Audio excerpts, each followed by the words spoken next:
भाई I am a hairy guy and मैं आप सभी लोगों की प्रॉब्लम समझ रहा हूँ, क्योंकि इंडिया में रहते हुए हमारी जो हेयर डेंसिटी होती है, चाहे हमारे सर के बालों में हो ना हो, हमारे बॉडी के बालों में तो आपको बहुत ज्यादा देखने को मिलती है। And as an Indian guy growing up मैंने हमेशा देखा है कि मेरे आसपास के जितने भी मर्द होते थे, उनकी चेस्ट पे, उनके हाथ पे और उनके पैर पे बहुत सारे बाल हुआ करते थे एंड वो ना उसको रिमूव नहीं करते थे, जिसकी वजह से काफी सारी प्रॉब्लम्स आगे बढ़ सकती थी। आज की वीडियो में आपको बताया जाएगा कैसे आप हेयर रिमूव कर सकते हो, आपको उसकी पोस्ट केयर कैसे करनी है, और एक्चुअली में अगर आपको वो क्लीन मैस्कुलिन लुक चाहिए टू फ्लॉन्ट योर बॉडी, ये वाली वीडियो आपके बहुत काम आने वाली है। तो लाइक पहले ही बता दूं कि कर देना, अपने पास सेव रखना इसको। Hello Bros, it's me Lakshya once again, your oldest men's fashion and lifestyle creator. So without wasting any time, let's get started. अब सबसे पहले समझते हैं कि हमें हेयर रिमूवल क्यों चाहिए। काफी सारे रीजंस हो सकते हैं। सबसे पहला रीजन होता है मेंटेनिंग द बेसिक हाइजीन। लोगों को नहीं पसंद ऐसे बॉडी हेयर लोगों को झांके एंड एक दूसरे को देखे, क्योंकि एक्चुअली में दे लुक किया। एंड अगर आपके एक्चुअली में बहुत ज्यादा है, this video will benefit you a lot. Second reason may be ये हो सकता है कि they want to show off their body. अब आपने भाई जिम में प्रॉपर मेहनत करी, आप चाहते हो कि बॉडी इस तरीके की लगे, उसमें जो एक्चुअल कट्स हैं, जो हमने प्रॉपर मेहनत करी है, वो दिखे। उसके लिए you need to manscape and remove your body hair. और लास्टली कुछ ऐसे लोग होते हैं जिनको बस इचीनेस से थोड़ी सी दिक्कत होती है। उनकी जो बॉडी हेयर है, जब वो आते हैं तो उनको इतना बढ़िया फील नहीं करवाता, कंफर्टेबल फील नहीं करवाता and they want to get rid of those. तो ये 3-4 रीजंस हो सकते हैं। सबसे पहली हेयर रिमूवल टेक्निक आती है शेविंग की, जो कि वर्ल्ड वाइड सबसे ज्यादा नोन है। इसमें आपको बहुत सारे ब्रांड्स देखने को मिलेंगे, जैसे कि Gillette, Bombay shaving company and अब तो भाई बहुत सारे ब्रांड छोटे छोटे जो स्टार्टअप्स हैं, डॉर्को जैसे, वो भी इसके अंदर उतर रहे हैं। शेविंग एक ऐसी चीज है जो हमारे एंशिएंट टाइम से चलती हुई आ रही है। तब रेजर ब्लेड्स नहीं होते थे, तब लोग भाई अपनी तलवारें और चाकू लेके अपनी बियर्ड को शेव कर लिया करते थे, because they really didn't want to look like a nomad. अब शेविंग आप कहां कर सकते हो वो मैं आपको बताता हूं। आप अपने फेस पे, आर्म पिट्स पे और लेग्स पे इसको यूज करना, अवॉइड करना अपने बॉडी हेयर और हाथ पे यूज करना, क्योंकि हमारी जो बॉडी होती है इसका स्ट्रक्चर ऊपर नीचे होता है। अगर आपने टेढ़ा मेढ़ा करके चला दिया तो it can lead to cuts and deeper wounds as well. Shaving technique की अगर हम प्रोस की बात करें तो ये क्विक है, चीप है और एक हद तक पेनलेस है, अगर आप शेविंग नॉर्मल जानते हो तो। कॉन्स की अगर मैं बात करूं तो यहाँ पर एक बहुत बड़ा कॉन आता है कि जो लोग रेजर चलाना नहीं जानते उनको इनग्रोन हेयर की प्रॉब्लम हो सकती है, और अगर आपकी बॉडी पे एक भी इनग्रोन हेयर की प्रॉब्लम आई ना भाई, आपको वो रातों तक सोने नहीं देती है। एक और कॉन है कि रीग्रोथ में इस पे काफी ज्यादा फास्ट होती है, क्योंकि आप हेयर को उसकी बेस लेयर से रिमूव करते हो, जिसकी वजह से जो आपकी ग्रोथ है वो वापस बहुत जल्दी आ जाती है। अब पर्सनली मैं अगर बताऊं तो मैंने भी अपनी जो नेक है वो अभी कल परसों ही शेव करी है, और उसके बावजूद भी मुझे यहाँ पे थोड़े थोड़े मिनी बेबी हेयर स्टार्ट हो गए हैं दिखना। तो ये भाई रेजर अगर आप चलाओगे आपको नॉर्मली देखने को मिलने वाला है। मेरी जो प्रो टिप रहेगी शेविंग के लिए, खास करके आपकी बॉडी के लिए, वो ये रहेगी कि जिस साइड में आपके भाई हेयर ग्रो आउट कर रहे हैं, जैसे कि अगर नीचे जा रहे हैं तो आप नीचे की तरफ रेजर को लेके जाओ, सो दैट जो इनग्रोन हेयर की प्रॉब्लम है वो तो हटी जाएगी, साथ ही साथ आपको कोई और इरिटेशन भी नहीं होगी। बस यहाँ पर एक बात याद रखना कि हाई क्वालिटी शेविंग ब्लेड और high quality shaving gel use करना, क्योंकि यहाँ पर हम बॉडी हेयर की बात कर रहे हैं। ये आपकी बियर्ड हेयर के जितने छोटे नहीं होंगे और जिद्दी नहीं होंगे। ये इजीली चले तो जाएंगे, लेकिन आपको बार बार उसको फिर धोना पड़ेगा, फिर लगाना पड़ेगा, क्योंकि जो आपके कंपैरेटिवली बाल हैं वो लंबे हो जाएंगे। मैं कुछ टूल्स को नीचे टैग कर दूंगा एंड डिस्क्रिप्शन में भी लिंक दे दूंगा। नेक्स्ट पॉइंट आ जाता है ट्रिमिंग का, एंड टू बी ऑनेस्ट मैं पर्सनली भी यही भाई रेकमेंड करूंगा आप लोगों को कि ट्रिमिंग एक ऐसा सेफ ऑप्शन है जहां पर आपको बस अपने ट्रिमर की बैटरी को चार्ज करना याद रखना है, उसके अलावा कुछ भी नहीं करना। आप अपने फेस, चेस्ट और अपने प्यूबिक एरिया पे इसको यूज कर सकते हो। हाँ ऑब्वियसली मैं ये बोलूंगा कि ट्रिमर फेस के लिए अलग रखना और नीचे के लिए अलग रखना। ये मत सोचना कि आप जो नीचे वाला यूज कर रहे हो वही आप ऊपर लगा दो, क्योंकि उससे इन्फेक्शन का खतरा बढ़ सकता है। सबसे बड़ा प्रो जो मुझे इतने टाइम से लगता है भाई ट्रिमर को यूज करते हुए, वो ये है कि ये आपको ना 1% भी किसी भी वुंड की तरफ लीड नहीं करता, कोई इसमें कट नहीं आएंगे, और आपकी जो नेचुरल लुक होती है ना वो दिखाता है। क्योंकि जो हमारी मर्दाना त्वचा होती है, जो स्किन होती है, उस पर थोड़ा सा ऐसा दिखना चाहिए कि हल्के हल्के बाल आ रहे हैं, बिल्कुल ही ऐसे चमड़ी आपकी ऐसे बिल्कुल स्मूथ हो जाएगी, तो थोड़ा सा वो लड़कियों वाली मीठो वाली फैक्टर देगा। एक इसका बहुत बड़ा कॉन जो मुझे लगता है पर्सनली, वो ये है कि ये प्रॉपरली आपके जो बाल है ना उनको हटाने में हेल्प नहीं करेगा। जैसा कि मैंने आपको बताया, जो प्रो भी है कुछ लोगों के लिए कॉन भी हो सकता है। कुछ थोड़ी सी नेचुरल लुक देगा, which makes it a manly way to remove hair. And यहाँ की जो प्रो टिप है वो ये बोलूंगा कि invest in a water proof trimmer. आप कभी शावर में जा रहे हो एंड आपको उसी टाइम पर ड्रेन करना है, नहाते हुए अपना ट्रिमर को यूज करना है, तो वो बहुत ज्यादा इजी प्रोसेस बन जाता है। अगेन कुछ अच्छे 3 ट्रिमर्स ही बताऊंगा आपको, और उनको मैं टैग कर दूंगा नीचे, so that you can buy from those links, and आपको बहुत ज्यादा ऐसा रिसर्च करने की जरूरत नहीं। By the way, if you want कि ट्रिमर्स के ऊपर एक पर्टिकुलर वीडियो में बनाऊं, कमेंट करके मुझे बता देना। नेक्स्ट बॉडी हेयर टेक्निक आती है जिससे जो लड़के होते हैं ना वो थोड़ा दूर भागते हैं और सोचते हैं कि ये चीज मेरे लिए नहीं है, और मैं अग्री करता हूँ एक हद तक, क्योंकि जब मैंने ये चीज करवाई थी मुझे भाई बहुत ज्यादा पेन हुआ था। And I am talking about waxing. Waxing मेरे हिसाब से पर्टिकुलरली सिर्फ उन लोगों को करवानी चाहिए जो रेगुलरली जिम जाते हैं, जिनकी बॉडी थोड़ी सी मैस्कुलिन है और वो बहुत ज्यादा ऐसे बीच बॉडी टाइप की लेना चाहते हैं, अपने शूट्स पे उनको यूज करना चाहते हैं, तभी आप वैक्सिंग की तरफ जाना। अब अपनी बैक पे, चेस्ट, आर्मपिट्स, आर्म्स और लेग्स, मेरे हिसाब से आप हर जगह इसको यूज कर सकते हो। एंड अपने प्यूबिक एरिया में भी लोग बोलते हैं कि वैक्सिंग लगाना, लेकिन भाई ट्राई मत कर लेना, क्योंकि पहली बात तो इंडिया में ऐसी सर्विसेज आपको कहीं देगा नहीं, और अगर देगा भी तो वो मैन टू मैन सर्विस होती है भाई। मेरे को नहीं पता कि आप कितने कंफर्टेबल हो किसी और को अपना सामान हाथ में देने के लिए। अब प्रोज की बात करते हैं तो वैक्सिंग से आपको एक स्मूथ फिनिश देखने को मिलती है। वही जो लड़कियों वाली स्किन की मैं अभी बात कर रहा था वो प्रॉपर्ली देखने को मिलने वाली है। लेकिन अगर आपकी बॉडी काफी ज्यादा कंस्ट्रक्टेड है, बहुत ज्यादा ऐसे अच्छी और बल्कि है, तब आप इसको यूज कर सकते हो। एंड एक और बहुत बड़ा कॉन यहाँ पर आ जाता है कि जब भी हम वैक्सिंग करते हैं ना, तो वो अंदर की जो रूट होती है वहां से हेयर को रिमूव करता है, विच मीन्स कि ये सबसे ज्यादा लॉन्ग लास्टिंग तरीका है। 3 to 4 वीक्स आपको बाल देखने को भी नहीं मिलते हैं। तभी तो लड़के ज्यादातर वैक्सिंग करवाती है, उनको चिकनी टांगे भाई बीच शीच में फ्लॉन्ट करवानी होती है। अब कॉन्स की तरफ चलते हैं, तो यहाँ पर जो कॉन आपको बहुत बड़ा देखने को मिलने वाला है वो ये है कि ये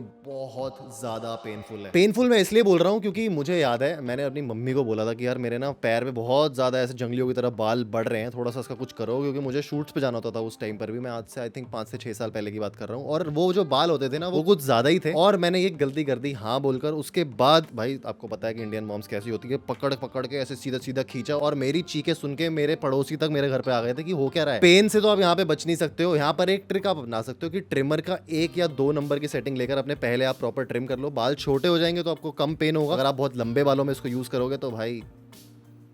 और दूसरा एक और बहुत बड़ा कॉन जो मुझे लगता है कि इट कैन बी मेसी। अगर पर्सनली मैं कुछ बताऊं ना, ऐसे चिपचिपी चीज अगर आपके हाथों पे लग रही है, आपकी पूरी बॉडी पे लग रही है, मैं तो उसमें बिल्कुल कंफर्टेबल नहीं होता। अगर आप कंफर्टेबल हो, आपको लगता है कि आप वो चीज सह सकते हो, तो मेरे हिसाब से you can go for waxing. एक इससे अच्छा तरीका बॉडी हेयर रिमूवल का इस पूरी गाइड में नहीं होने वाला। प्रो टिप अगर मैं यहाँ पे दूं, 24 आवर्स पहले जब भी आप भाई वैक्सिंग करने वाले होगे ना, तो पूरी बॉडी को एक्सफोलिएट कर देना। अगेन कुछ बॉडी स्क्रब्स के ना मैं डिस्क्रिप्शन में लिंक दे दूंगा, so that you can try, अगर आप वैक्सिंग की तरफ जाना चाहते हो। तो नहीं जाना चाहते हो तो बाकी की चीजें सुन लो। अब यहाँ पर ना मैं आपको एक पर्सनल स्टोरी अपनी बताता हूँ, और ये भाई काफी लोग इससे रिलेट भी कर पाएंगे। एक दिन मैंने मंगाया था भाई बियर्डो का हेयर रिमूवल क्रीम, जो जिसको बोलते हैं, वो फोम सा आता है, और उसके बाद मैंने मंगाकर ना कुछ इंस्ट्रक्शन पड़ी ना डायरेक्शन टू यूज दी। मुझे पता है भाई जैसे नॉर्मल क्रीम यूज होती है वैसे तो इसको यूज करेंगे ना, और उसको मैंने लगा लिया अपने क्रॉच एरिया में। अब क्रॉच एरिया में लगा के जो मुझे इरिटेशन हुई है, जिस तरीके का मुझे फील हुआ है ना, मुझे भाई 2-3 घंटे में भी आराम नहीं आया था। मुझे ऐसा लग रहा था मेरी स्किन कोई बहुत ज्यादा ऐसा जला सा रहा है, and it is actually true. उसके बाद जब मैंने पढ़ा, उस पर अच्छे से लिखा था कि you should not use it on your private parts, मैंने ये गलती कर दी थी। यहाँ पर मैं आपको बता दूं कि आप कहाँ के लिए इसको यूज कर सकते हो। सबसे पहले अपने चेस्ट के लिए, बैक के लिए और लेग्स के लिए। अपने हाथ पर इसको यूज मत करना, because it's comparatively a sensitive area. अपने आर्म पिट्स पर यूज मत करना, वो भी थोड़ा सा सेंसिटिव एरिया हो जाता है। और बियर्ड पे तो बिल्कुल लगा भी मत लेना पागलों। इसका एक सबसे बड़ा प्रो है कि ये बहुत ज्यादा ईजी है, पेनलेस है, आपको पेन भी फील नहीं होगा। लेकिन जो इसका प्रो है वो कॉन से बहुत ज्यादा छोटा है। इसका जो सबसे बड़ा कॉन आता है ना, जैसे आप इसको लगाओगे आपको एक ऐसी स्ट्रॉन्ग सेंस ऑफ स्मेल होने वाली है जो हर जगह आपके कमरे में फैल जाएगी। आपको ऐसा लगेगा कि बहुत ज्यादा गंदी स्मेल आपके नाक में चढ़ रही है, और कोई अगर रूम में आपके एंटर कर रहा है ना, तो वो भाई सांस नहीं ले पाएगा, इतने बुरे हाल हो जाते हैं। अगर आपकी सेंसिटिव स्किन है और सेंसिटिव नोज है, आप इसको बिल्कुल अवॉइड करना। एक और बहुत बड़ा कॉन मैं यहाँ पर ऐड करना चाहता हूँ, वो ये है कि अगर आप अपने केमिकल इन्फ्यूज चीज बॉडी पर लगा रहे हो ना, तो थोड़ी सी उसके साइड इफेक्ट्स हो सकते हैं। क्योंकि एक तरह से समझो कि ये जो क्रीम है वो एक एसिड की फॉर्म है। ये आपको कायदे से वैसे लगानी नहीं चाहिए, बट लोगों को ऐसी चीज चाहिए कि बिल्कुल ऐसा चिकना चाहिए, हमें पेनलेस चाहिए। उसके लिए जो कंपनीज है वो प्रोडक्ट्स को बनाती है और आप तक लेके आती है। लेकिन you should be wise enough to use it correctly. अगर आपने नहीं किया तो वो कॉन्सिक्वेंसेज लीड कर सकते हैं, जैसे कि irritation, inflamed skin and even some more burned skin diseases. ये एक तरह से समझ लो कि एसिड होता है जो आपके बालों को गला देता है और उसके साथ साथ उसको रिमूव करने में आपकी हेल्प करता है। सो मेरे हिसाब से it's a no go, but the choice is yours. मेरा काम है आप लोगों को बताना कि हेयर रिमूवल टेक्निक क्या होती है। अगर मेरी मानो तो बहुत टाइम में 3-4 महीने में एक बार आप इसको यूज कर सकते हो। रेगुलरली बेसिस पे इसको as a hair removal technique मत अपनाना भाई। प्रो टिप यहाँ पर मैं ये देना चाहूंगा कि always do a patch test before actually trying it on your overall body. अपने हाथ पे हल्का सा इस क्रीम को लेकर पैच टेस्ट कर सकते हो, और फिर देख लो कि इरिटेशन हो रही है, कुछ हो रहा है। अगर नहीं हो रहा तो you are good to go, फिर भी कम से कम ही यूज करना। नेक्स्ट हेयर रिमूवल टेक्निक आती है जो भाई हमारी मम्मियां करवाती थी, और कभी कभी अगर आप उनके साथ ब्यूटी पार्लर बाय चांस छोटे होते हुए चले गए हो तो आपने देख लिया होगा। That is called threading, tweezing या the use of an epilator. ये पर्टिकुलर पॉइंट में अगर आपको बताऊं, ये सिर्फ आपको अपने आईब्रोज और जो फेस पर छोटे छोटे हेयर होते हैं ना, उनके लिए यूज करना है, जिनको हम बोलते हैं एक्सेसिव बेबी हेयर। आप यहाँ पे थ्रेडिंग का, एपिलेटर का या फिर ट्वीजिंग का यूज कर सकते हो, बिकॉज यहाँ पर अगर आप ट्रिमर लगाते हो ना, तो वो इतनी ज्यादा अजीब, शैबी और गंदे लगते हैं, क्योंकि उसकी जो ग्रोथ होगी वो वैसी ही होने वाली है, अजीब सी। इसका सबसे बड़ा प्रो है कि ये बिल्कुल प्रिसाइज है। जो बाल आपने उखाड़ा होगा वही उखड़ेगा, उसके अलावा कुछ नहीं जाएगा। इसमें आपको शेप करने की ज्यादा दिक्कत नहीं आने वाली है, जैसे कि ट्रिमर्स और रेजर्स में आती है। और कॉन्स इसके ऐसे हैं कि इट कैन स्टिंग। अगर आपकी भाई पेन टॉलरेंस काफी कम है, आपको लगता है कि आप बिल्कुल भी दर्द नहीं सह सकते हो, मत करवाना ये चीज, क्योंकि एक्चुअली में ट्वीजिंग का ये मतलब है कि आपके जो बाल हैं वो उखड़े बढ़ेंगे रूट से, और वो भी manually without the use of any tool. थोड़ा सा ये टाइम कंज्यूमिंग भी हो जाता है, तो लोगों को जिनके पास टाइम नहीं है मत करवाना भाई। ये चलते हैं हम आखिरी हेयर रिमूवल टेक्निक की, जो मुझे लगता है सबसे ज्यादा प्रैक्टिकल है, थोड़ी सी प्राइजी है but it can help you out. And the last hair removal technique on the list is laser hair removal. It's great for your back, chest, underarms and even shoulders. मेरे हिसाब से ना एक laser एक लौती ऐसी चीज है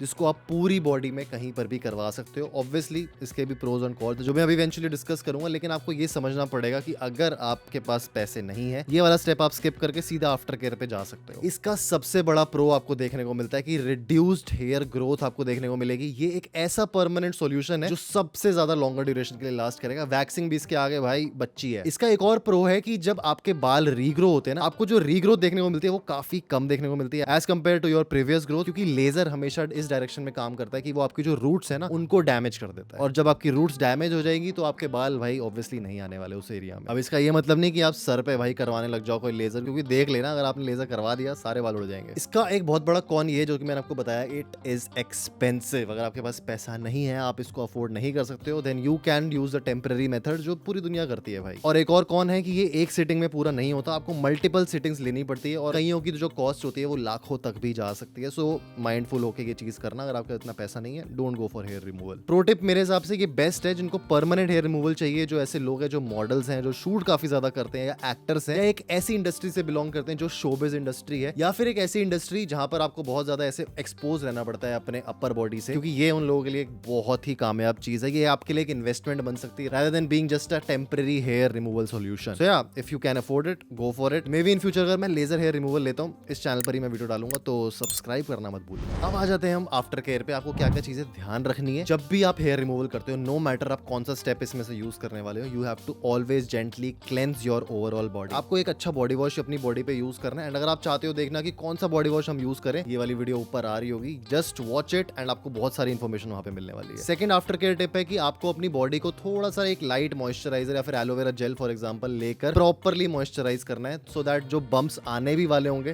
वो बिल्कुल भी ना आए। Third step is to avoid heavy workouts and sweating, क्योंकि आपके जो पोर्स है ना वो इस टाइम पर खुल चुके हैं, और जो स्वेट होगा वो उन पोर्स के अंदर जाकर टिक जाएगा, which can lead to pigmentation एक पर्टिकुलर एरिया में भी। Avoid that for some time. And fourth aftercare is to exfoliate. जब भी आपको अगर इनग्रोन हेयर नहीं चाहिए, 2 टाइम बॉडी पर कर लेना, अगर आप पर्टिकुलरली शेविंग करते हो तो। इसके अलावा आपको कुछ करने की जरूरत नहीं। तो ये थी हमारी video on hair removal tips. अगर आपको वीडियो अच्छी लगी हो तो मुझे कमेंट्स में जरूर बताना, एंड और कौन सी आप वीडियो देखना चाहते हो वो भी आप बता सकते हो कि यार लक्ष्य भाई हमें ये प्रॉब्लम होती है, हमें ये फेस कर रहे हैं, वीडियो के ऊपर प्लीज लेके आओ, तो उस कंसर्न के ऊपर आपके लिए वीडियो जरूर लाई जाएगी। आपको बस एक चीज करनी है, वो है subscribe to the channel and like this video. मैं मिलूंगा आप लोगों से नेक्स्ट वीडियो में, so till the next time, stay sexy, stay stylish, see you guys in next one, bye bye.